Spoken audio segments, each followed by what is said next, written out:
Joining us in the studio is Professor Detlev Ganten. He is the president of the World Health Summit. Now, great action taking place at Charité, but will that bring enough doctors and medical personnel to the poorer countries? No, not alone, of course. And we get the opinion leaders of science and academia and the health area in whole politics and civil society. But we have the opinion leaders, and they will stimulate in their organizations then the people going to these countries.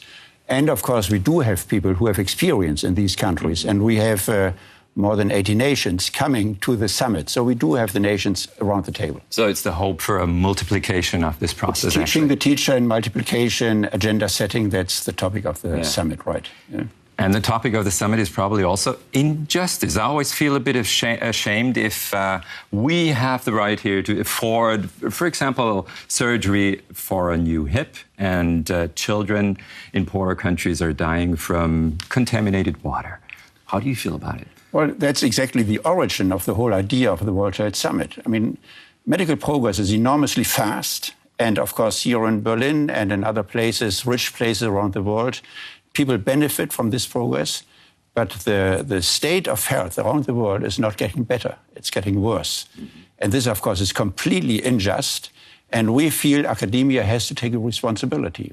But the money is in the world, actually. I mean, for example, pharmaceutical companies, they have annual growth rates of more than 10%. Why isn't the money transferred to the South? Well, there is a lot of money being transferred to the South. It's not, there's money going there. But the money probably sometimes is not going in the right directions. There's not the structures in place to really deal with the money and work on health and the standards which we would like them to work there.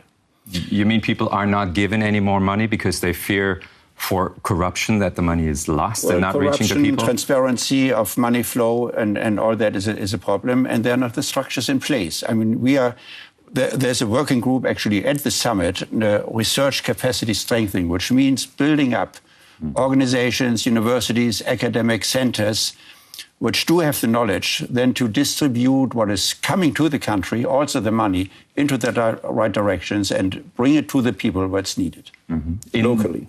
I mean, there is quite a bit of money, as you just said, going to the South. And in the beginning, it was easy to improve the health situations with vaccinations, with mosquito nets, with basic medication, and so on.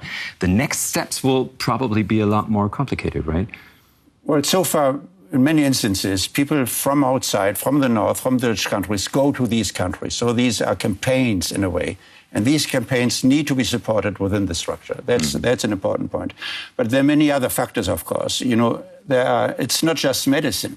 It's nutrition. It's education. And the best parameter actually correlating with health is education. Education is the best vaccination. That's one of the slogans, which is important. And so health is much more than medicine and bringing medicines to the people. Health is orienting society towards one of the most valuable goods. That is individual health, and that's public health. We wish you lots of success with the World Health Summit. Thanks a lot for the talk, Professor Ganten.